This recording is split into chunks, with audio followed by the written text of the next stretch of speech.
ऋतंभरा प्रज्ञा की विशेषता। श्रुतानुमान प्रज्ञाभ्यामन्य विषया विशेषार्थत्वात्। पूर्व सूत्र में ऋतंभरा प्रज्ञा की चर्चा की गई है। प्रस्तुत सूत्र में उसी ऋतंभरा प्रज्ञा के विषय में कथन किया जा रहा है कि सा पुनः वह तो ऋतंभरा प्रज्ञा है, वह अन्य प्रज्ञाओं ज्ञानों से विशिष्ट है। मनुष्य को जो भी ज्ञान प्राप्त होता है वह ज्ञान तीन प्रकार से होता है, प्रत्यक्ष प्रमाण से, अनुमान प्रमाण से और शब्द प्रमाण से। यहाँ पर योगी को जो ऋतंभरा ज्ञान होता है वह ज्ञान अन्य लौकिक प्रत्यक्ष, अनुमान व शब्द ज्ञानों से विलक्षण होता है। ऋतंभरा ज्ञान की क्या विलक्षणता है, इसे प्रस्तुत सूत्र स्पष्ट कर रहा है। सूत्र का प्रथम पद श्रुतानुमान प्रज्ञाभ्याम है, अर्थात श्रुत प्रज्ञा और अनुमान प्रज्ञा। श्रुत शब्द से शब्द प्रमाण को लिया है, शब्द प्रमाण से होने वाला ज्ञान और अनुमान प्रमाण से होने वाला ज्ञान, इन दोनों प्रकार के ज्ञानों से ऋतंभरा ज्ञान अन्य विषया भिन्न विषय वाला होता है। क्या कारण? विशेषार्थत्वात्। समाधि में स्थित होकर वस्तु का विशेष रूप से साक्षात्कार करने के कारण। महर्षि वेदव्यास जी भाष्य करते हुए लिखते हैं, श्रुतमागम विज्ञानम, अर्थात शब्द आगम प्रमाण से होने वाले ज्ञान को श्रुत विज्ञान कहते हैं और वह श्रुत विज्ञान तत्सामान्य विषयम, वस्तु के साधारण धर्मों को विषय बनाता है। अभिप्राय यह है कि किसी ने आगरा के ताजमहल के विषय में न जाने हुए व्यक्ति को जानकारी दी। सुनने वाले को जो जानकारी मिली वह ताजमहल का साधारण ज्ञान ही होता है। ऐसा तो नहीं होता कि सुनी हुई जानकारी पूर्ण है और व्यक्ति में अधिक की जिज्ञासा ही न हो, क्योंकि वस्तु के प्रत्यक्ष होने पर ही ज्ञान की पूर्णता मानी जाती है। इसीलिए शब्द प्रमाण से सुनकर जो ज्ञान मिलता है वह साधारण ज्ञान ही होता है। विशेष ज्ञान तो प्रत्यक्ष होने पर ही होगा। इसलिए महर्षि लिखते हैं, न ह्यागमेन शक्यो विशेषोभिधातुम, अर्थात शब्द प्रमाण से वस्तु के विशेष अंश का कथन नहीं किया जा सकता। कस्मात, वस्तु के विशेष अंश का कथन क्यों नहीं किया जा सकता? नहीं विशेषेण कृत संकेतः शब्द इति, क्योंकि शब्द के साथ वस्तु के विशेष धर्म का संकेत जुड़ा ही नहीं होता है। शब्द उसी अर्थ को बताता है जो अर्थ शब्द के साथ जोड़ यानी संकेतित कर दिया गया हो। इस कारण शब्द प्रमाण वस्तु का साधारण यानी मोटा मोटा ज्ञान ही कराता है। तथानुमानम सामान्य विषयमेव, अर्थात जिस प्रकार शब्द प्रमाण साधारण ज्ञान कराता है उसी प्रकार अनुमान प्रमाण भी वस्तु का साधारण ज्ञान ही कराता है। जैसे यत्र प्राप्तिस् तत्र गतिर् यत्रा प्राप्तिस् तत्र न गतिरित्युक्तम, अर्थात जिस जिस वस्तु में एक स्थान छोड़कर दूसरे स्थान में जाने का सामर्थ्य है उस वस्तु में गति अवश्य है, और जिस में एक स्थान को छोड़कर दूसरे स्थान में जाने का सामर्थ्य नहीं है उस वस्तु में गति नहीं है, ऐसा जाना जाता है। यह बात अनुमान प्रमाण के प्रसंग में पूर्व सूत्र योग दर्शन 1:7 में कह आए हैं। अनुमानेन च सामान्येनोपसंहारः तस्मात् श्रुतानुमान विषयो न विशेषः कश्चिदस्तीति, अर्थात अनुमान प्रमाण के द्वारा वस्तु का साधारण ज्ञान कराकर ही ज्ञान प्राप्ति का उपसंहार यानी ज्ञान प्राप्ति की समाप्ति कर दी जाती है।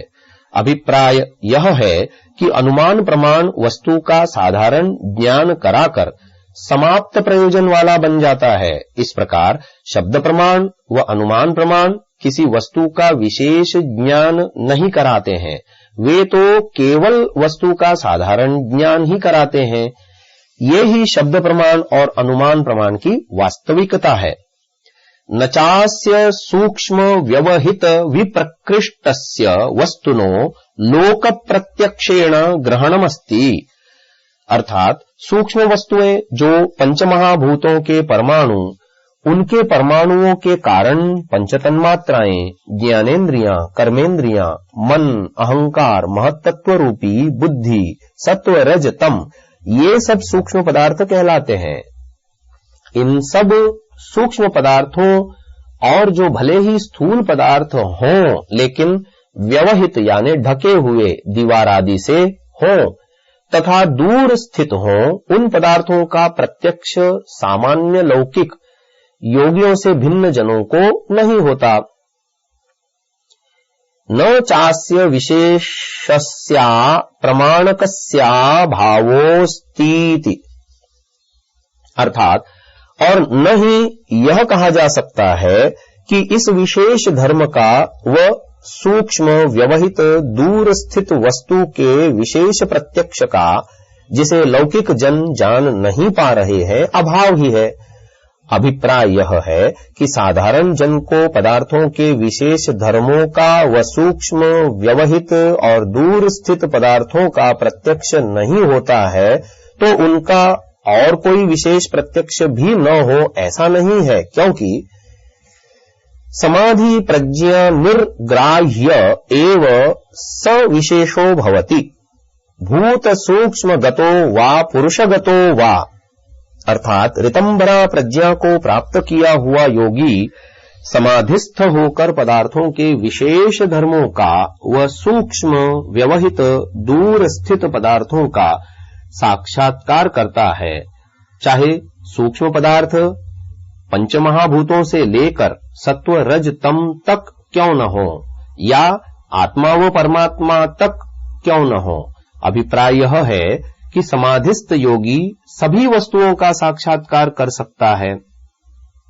यहां पर कोई यह शंका करता है कि समाधिस्थ होकर सूक्ष्म पदार्थों का साक्षात्कार तो कर सकते हैं, परंतु व्यवहित यानी दीवार आदि से ढके हुए पदार्थों का साक्षात्कार और दूर स्थित पदार्थों का साक्षात्कार कैसे कर सकते हैं।